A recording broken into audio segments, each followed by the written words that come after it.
Dia ditipu sama temennya kasih susu kotak, tapi ternyata susu kotak ini hasil nyolong di ibu kantin. Sebut saja sender ini namanya Lovely. Ini kejadian waktu si Lovely ini kelas 3 SD. Jadi si Lovely ini lagi istirahat dan dia ke kantin nih. Terus dia ketemu sama Dina, temennya nih lagi di kantin. Tiba-tiba si Dina ngasih minum ke dia nih 1 kotak susu. Ini buat kamu. Kagak curiga si Lovely langsung ngambil. Beneran buat aku. Si Lovely di situ mikir kayak, ih gila baik banget nih si Dina. Dina ini duduk di samping Lovely dan minum juga sekotak susu yang sama, tapi dia minumnya cepet banget kayak abis itu udah langsung pergi, cabut. Lovely agak bingung, ngapain nih orang buru-buru banget, pengen berak. Pas Lovely sampai di rumahnya, dia langsung diinin sama maknya, kamu ngambil susu kotak di kantin yang nggak bayar. Bingung kan si Lovely, kagak. Akhirnya diceritain lah sama ibunya, kalau ternyata ibunya ini dimintain duit sama ibu kantin. Jadi si ibu kantin ini melihat si Dina ini ngambil susu, abis itu dikasih ke Lovely, jadi dikiranya Lovely yang nyuruh Dina. Jadi si ibunya Lovely ini disuruh bayar tuh susu yang diambil. Astagfirullahaladzim, Dina bener-bener deh lu Dina, istighfar. Lu punya pacar lu deket nih sama adek lu, kayak ih cocok banget nih udah jadi kakak ipar gitu kan, kakak ipar yang penyayang. Tau-taunya di belakang lu mereka pacaran. Kembali lagi di cerita kalian. Kali ini gue dapet cerita yang cukup plot twist. Kita sebut saja sendernya ini namanya Nina. Jadi si Nina ini punya pacar, dan pacarnya Nina ini deket banget sama adik angkatnya dia. Dan Nina sebagai kakak yang baik seneng dong pacarnya deket sama adeknya ya. Kayak ih bener nih gue nyari pacar gue sayang sama adek gue, udah cocok banget dia jadi imam gue ya kan. Tapi ternyata dibalik kedeketan cowoknya Nina sama adeknya itu bukan sekedar dekat biasa, tapi ternyata si cowoknya ini pacaran sama adeknya Nina. Si Nina langsung interogasi adeknya, dan adeknya ngaku kalau cowoknya Nina ini udah lama suka sama adeknya. Jadi kayak berkedok aja gitu ngedeketin Nina, sebenarnya itu demennya sama adeknya. Wah sakit hati banget si Nina denger itu ya. Dari mana si Nina kesel banget karena dia sampai sekarang nggak bisa move on dari tuh cowoknya. Dan yang paling membagongkannya lagi, kenapa si Nina sampai marah banget ke adeknya, karena ternyata adeknya cowok. Cowoknya Nina cowok, adiknya cowok, mereka sayang suka, berarti mereka setelah dicari tahu sama Nina, ternyata mereka berdua ini selingkuh lewat aplikasi TikTok. Lo yang punya cowok lo deket sama adek lu, cek aplikasi TikTok kayak siapa tahu dia.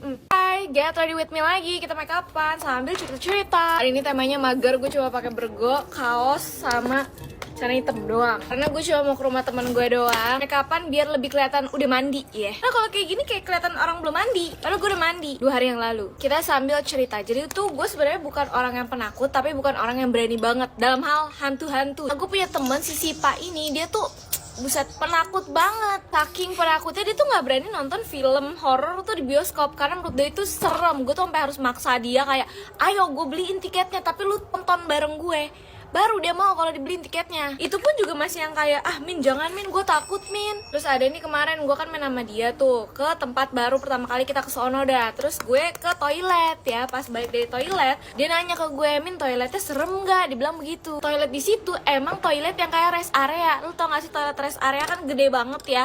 Nah itu sama kayak begitu, cuma nggak segede rest area. Terus lampunya itu tuh agak remang-remang gitu. Gue bilang lah ke dia, nggak serem kok, tapi lampunya remang-remang, terus gede banget toiletnya. Seperti biasa bukan Sipa namanya kalau nggak takut. Langsung lah dia bilang, ih temenin gue takut. Terus gue bilang, ya Allah Sip kagak serem Sip, itu nggak serem sama sekali, cuma remang-remang, tapi maksudnya tetep tenang, nggak serem. Berani dia akhirnya dia ke toilet ganti karena dia lagi dapet dan itu lagi banyak, jadi dia mau ganti. Pas balik dari toilet dia bilang ke gue, Min sumpah tadi gue ngedenger ada suara. Tapi gue kagak percaya karena tadi pas ke toilet gue pun juga sendiri dan gue nggak ngedenger apa-apa. Jadi gue bilang itu suges Sip, suges, karena dari awal udah ketakutan duluan. Mungkin aja pas di kamar mandi emang beneran ada orang di situ masuk toilet gitu, jadi kayak ya udah gitu, itu bukan hantu. Orang siang-siang Sipa masih dengan yakin kayak sumpah beneran gue dengar suara. Akhirnya gue bilang lu bukan indigo Sip, udah nggak usah sok-sokan, itu suges doang. Agak sorean gue kebelet pup ya, jadi akhirnya gue ke kamar mandi dan gue pup lah seperti biasa. Dan situ posisinya gue sendirian juga di kamar mandi, nggak ada apa-apa di kamar mandi. Terus udah nih gue balik lagi sekitar jam 9 malam kan, kita udah mau pulang. Terus gue bilang, aduh gue pengen pipis, ke toilet dulu. Akhirnya kita bertiga ke toilet, jadi ada teman gue nyusul satu lagi. Sipa tuh masih dengan percaya apa yang dia dengar, dia cerita ke temen gue, tadi gue denger suara tahu di dalam toilet bla bla bla,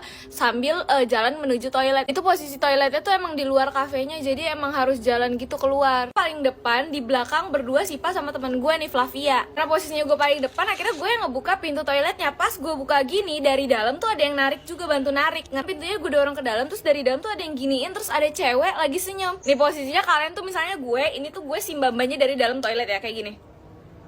Demi apapun serem banget. Udah mana itu lampu kamar mandi satu dimatiin jadi lebih remang-remang lagi. Gue langsung kayak astagfirullahaladzim, gue langsung begitu. Ternyata itu tuh adalah mbak-mbak yang lagi ngebersihin toilet. Nah kan gue masuk ke dalam kamar mandi, gue pipis, gue keluar, si mbak-mbaknya itu udah nggak ada. Cuma gue bertiga. Pas gue lagi cuci tangan, tiba-tiba dari dalam kamar mandi itu ada bunyi suara kayak set keramik yang bergerak atau sesuatu yang jatuh. Pokoknya bunyinya kencang banget. Pas denger itu Sipa sama Flavia udah yang kayak pengen cabut, pengen buka pintu, tapi gue yang berusaha tenang. Apaan sih, biasa aja kali, itu kayak benda doang kali, jatuh kesenggol, gue bilang gitu. Padahal dalam hati gue juga sebenarnya gue deg-degan, cuma itu gue belum selesai cuci tangan, jadi kayak tungguin gue anjir. Gue juga sebenarnya takut kalau mereka ninggalin gue sendirian di dalam sambil cuci tangan, jadi gue pura-pura sok berani.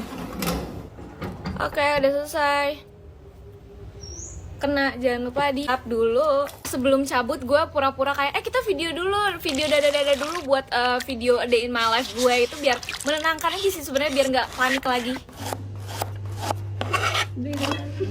Pernah nggak dibecandain sama temen lu dikasih air minum nih ya, lu pikir nih air yang dikasih adalah teh, tapi ternyata itu adalah air kencing. Kembali lagi di cerita kalian. Kali ini gue dapet cerita dari sendernya, kita sebut saja namanya Joy. Ini cerita waktu dia zaman SD kelas 4. Waktu itu lagi jam istirahat dan si Joy sama temen-temen ini lagi makan kayak biasa. Di SD-nya Joy ini ada sebuah taman yang biasa dimana tempat anak-anak suka main dan duduk-duduk gitu. Pas si Joy lagi makan, dia ngeliat ke arah taman itu kok rame banget ya, ada apaan. Cuma karena si Joy ini anaknya cool banget, jadi dia nggak peduliin, dia nggak kepo gitu, jadi dia terus saya makan tuh sama temen-temennya. Nah pas masuk kelas si Joy ini nanya ke teman sekelasnya, kepo juga nih orang, tadi ada apa rame-rame? Terus temennya jawab, oh itu tadi ada syuting Ikatan Cinta.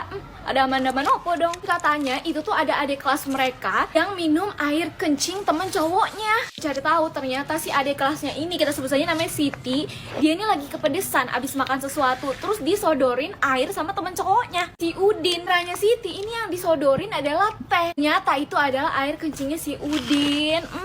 Pasti Siti minum, rasanya kan berasa tuh, pasti pesing-pesing bau gimana ya.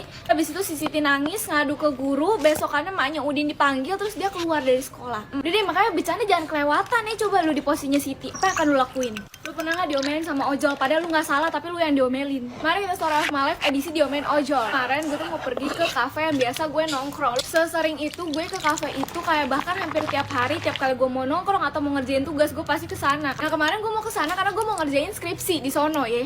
Dari rumah nih gue berangkat, gue dapet ojol yang nggak pernah gue dapet sebelumnya. Pas gue naik, si bapaknya langsung ngomong, ini daerah Andara ya. Oh bener, tahu nih bapaknya ya kan. Pas udah jalan, ini bapaknya nggak gunain maps, jadi gue berpikir kayak oh iya nih orang emang tahu jalannya. Udah tuh jalan gak gue arahin, sampai dimana pertengahan jalan bapaknya ini udah send ke arah kanan, sedangkan gue tahu kalau lewat kiri itu lebih cepet. Akhirnya gue bilang ke bapaknya, Pak kita belok kiri aja. Gue arahin belok kiri belok kanannya, sampai dimana gue tuh lagi ngebales chat temen gue, pengen bilang ini bentar lagi gue sampai.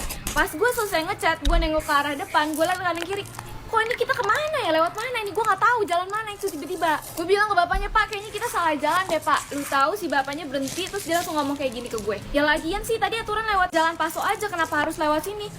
Tanyain gue giniin aja abang, lu yang salah bang, ngapa jadi gue yang diomelin? Enggak, karena gue anaknya sopan, gue nggak begitu ya. Gue ngomong baik-baik, awalnya pas digituin gue langsung bilang, loh emang bener jalannya ini, orang saya lebih tahu kok, saya sering kesini, ini lebih cepet daripada lewat Paso. Terus dia masih kekeh menyalahkan gue, iya maksudnya tadi harusnya lewat Paso. Enggak Pak, lewat sini udah bener. Gue gituin aja, sebel banget. Ada momen dimana kita berdua sama-sama diem, dia nggak tahu tuh lagi buka apa, maps atau apa, gue nggak paham. Gue udah bilang padahal kita putar balik ke arah tadi Pak, tapi dia tetap diem. Sekitar 1 menit lebih kita diem, akhirnya si bapaknya ini muter balik. Terus pas udah keluar ke jalan yang tadi, akhirnya gue giniin aja si bapaknya, harusnya kita nggak usah belok Pak, lurus aja. Itu posisi jalan lurus, terus di sini ada gang. Lu kalau ngarahin orang itu kan pasti kalau pengen belok aja baru bilang kan kayak belok kanan belok kiri. Tapi kalau lurus lu nggak pernah bilang kayak lurus terus. Nggak ngapain, karena kayak udah sewajarnya kalau nggak diarahin belok ya udah lurus pasti. Bapak ini ngide untuk belok sendiri. Si jalan Paso yang bapaknya bilang ini emang bener bisa lewat situ, tapi itu lebih lama, jadi lebih cepet jalan